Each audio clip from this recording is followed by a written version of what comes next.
राधे राधे मित्रों। तो मित्रों आप लोग राधा किशन के अपकमिंग एपिसोड में देखेंगे कि मित्रों वीडियो शुरू करने से पहले अगर आप हमारे चैनल पर नए हैं तो चैनल को कर लीजिएगा सब्सक्राइब और बेल आइकन को ऑल पे करके प्रेस कर दीजिएगा, जिससे कि हमारी नई वीडियो का नोटिफिकेशन आपको मिल जाए। तो मित्रों आप लोग देखेंगे कि कृष्ण कहते हैं भूल मेरी ही है, मैंने ही दाऊ से कहा कि आप जाकर उस बैल पर प्रहार कीजिए, आक्रमण कीजिए। और कहते हैं आगे कृष्ण दाऊ ने जो किया है मेरे लिए किया है, तो यदि आप दंड देना चाहते हैं तो उस व्यक्ति को दीजिए जो इस दंड का पात्र है। जो मैं हूँ दाऊ निर्दोष है बाबा। और अरिष्टासुर छिपकर देख रहा होता है और तभी स्मरण कर रहा होता है, अरिष्टासुर यदि बलराम के स्थान पर कृष्ण को घर से निकाल दिया गया तो मेरा कार्य और भी सरल हो जाएगा। वृंदावन के बाहर जहाँ भी कृष्ण जाएगा मैं उसे वहीं जाकर मार दूंगा। और फिर तभी दाऊ कहते हैं तुम क्या कह रहे हो कान्हा, बाबा कान्हा की बातों में मत आइए, ये तो कुछ भी कहता रहता है। यहाँ सभी को ज्ञात है कि उस बैल पर प्रहार मैंने ही किया था, अपराधी मैं हूँ तो दंड भी मुझे मिलना चाहिए।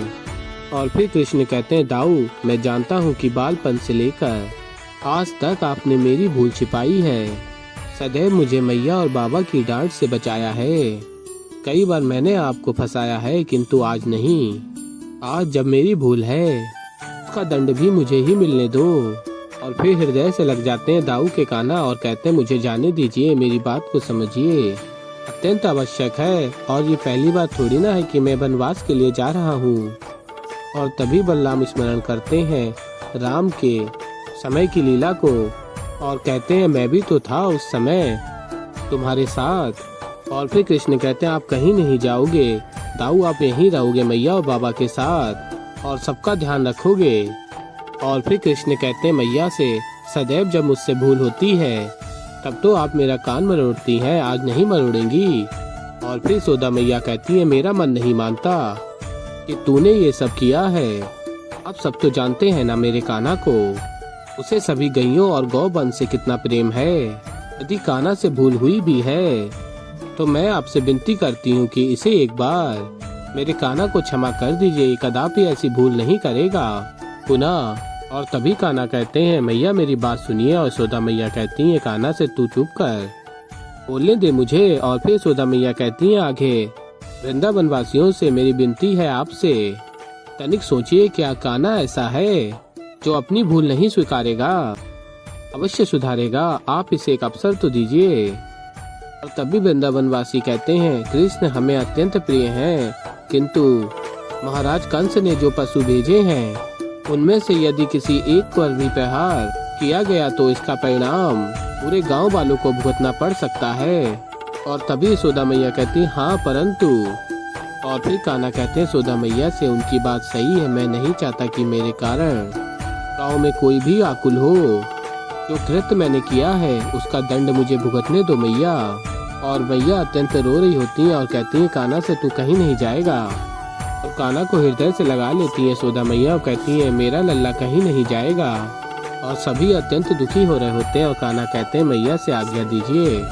और तभी राधा सोच रही होती है क्या करूं, कैसे बचाऊं कृष्ण को जाने नहीं दे सकती। और फिर कृष्ण हाथ जोड़कर कहते हैं राधा की माँ से आज्ञा दीजिए।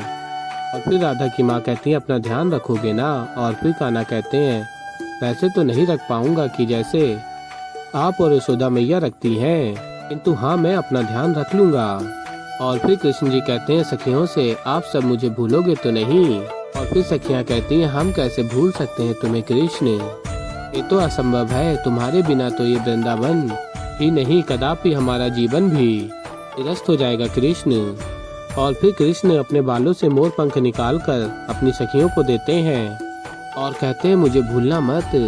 और फिर कृष्ण जी अपने बाबा नंद जी के समक्ष जाते हैं और चरण स्पर्श करके कहते हैं आज्ञा दीजिए बाबा। और नंद जी हृदय से लगा लेते हैं कान्हा को तो व्यवहार करने के लिए दंडित किया जा रहा है, तो ये दंड मुझे भी मिलना चाहिए, मैं भी कृष्ण के साथ वनवास जाऊंगी। और फिर मित्रों आप लोग आगे देखेंगे कि राधा की माँ कहती हैं तू वन में अभी नहीं जा सकती, तू बहुत छोटी है राधा। नहीं नंद जी बोलिए ना, मेरी राधा वन में कैसे जा सकती है, यदि तुम वन में जाओगी तो हम भी तुम्हारे साथ वन में आएंगे। मैं और तुम्हारे बाबा तुम्हें अकेले वन में नहीं भेज सकते राधा। और फिर विद्वान जी कहते हैं बहुत लाडों से पाला है हमने तुम्हें, राधा रानी है हमारी, तू वन में वास कैसे करेगी। और फिर राधा कहती है माँ बाबा देवी सीता भी तो राजकुमारी थी ना, किंतु उन्होंने भी तो वनवास भोगा, बल्कि वनवास का श्राप उनके लिए नहीं था, उन्होंने अपनी पत्नी होने का उत्तरदायित्व निभाया है और कारण वनवास सहा, बल्कि यहाँ इस दंड की वास्तविक अधिकारी तो मैं हूँ ना, मुझे मेरे कर्म का दंड मिलना चाहिए और मैं आप दोनों को मेरे कारण पीड़ा भोगते नहीं देख सकती, इसलिए मुझे अकेले कृष्ण के साथ वनवास जाना चाहिए। और कहती हैं आगे राधा या तो दोनों को क्षमा मिलनी चाहिए या दोनों को दंड। अब निर्णय आप सबका है। और सभी वृंदावनवासी सर झुकाए खड़े होते हैं और कहती हैं राधा निर्णय हो चुका है मैया और बाबा, अब मुझे और कृष्ण को जाना होगा। और फिर मित्रों आप लोग आगे देखेंगे कि विद्वान जी कहते हैं राधा से अपना ध्यान रखना और राधा कृष्ण जा रहे होते हैं सभी को छोड़कर वनवास के लिए। और फिर आगे आप लोग देखेंगे कि देवी पार्वती महादेव से कहती हैं ये सब क्या हो गया महादेव, कुछ दिनों पूर्व ही राधा कृष्ण और उनका पूर्ण परिवार सब साथ मिलकर रास का आनंद ले रहे थे और अब राधा और कृष्ण को ही वृंदावन छोड़कर जाना पड़ रहा है। और कहती हैं आगे देवी पार्वती महादेव से इतनी शीघ्र ही राधा और कृष्ण का सुख दुख में परिवर्तित हो गया। और फिर महादेव कहते हैं आराध्य की ये दशा देखकर मैं भी दुखी हूँ। और कहते हैं आगे महादेव परंतु ये बात तो तुम भी भली भांति जानती हो कि श्री कृष्ण का जीवन कभी भी सरल नहीं रहा, उन्हें इस संसार को सदैव सत्य के मार्ग पर चलते हुए सत्य और असत्य के मध्य का अंतर समझाना पड़ता है। और फिर देवी पार्वती कहती हैं किंतु गांव वाले कदापि नहीं समझेंगे कि जो कुछ भी हुआ उसमें ना ही कृष्ण की कोई गलती थी और ना ही राधा की और ना ही बलराम की, और ना ही वो समझना चाहते हैं। वो सब तो इस भय से दबे हैं कि कंस उन सबको दंडित करेगा। और फिर महादेव कहते हैं यदि आराध्य ने ये निर्णय लिया है कि वो वनवास जाएंगे तो इसके पीछे मनसा ये नहीं थी कि वो संसार को कोई विशेष बात समझाना चाहते हैं, अपितु एक और विशेष कारण भी है जिसके चलते आराध्य ने ये निर्णय लिया है। और फिर देवी पार्वती कहती हैं अर्थात और महादेव बताते हैं अर्थात राधा और कृष्ण की प्रेम कथा को आगे बढ़ाने के लिए मेरे आराध्य ने इस दंड को स्वीकारा है। और फिर देवी पार्वती कहती हैं किंतु महादेव ये वनवास कैसे राधा कृष्ण के प्रेम को आगे लेकर जाएगा। और फिर महादेव कहते हैं तुम्हें शीघ्र ही सब ज्ञात हो जाएगा गौरी। और फिर मित्रों आप लोग आगे देखेंगे कि राधा कृष्ण वनवास के लिए निकलते हैं और फिर कृष्ण कहते हैं राधा से क्या बात है, पहली बार वनवास भोगने वाले व्यक्ति को इतना प्रसन्न देख रहा हूँ।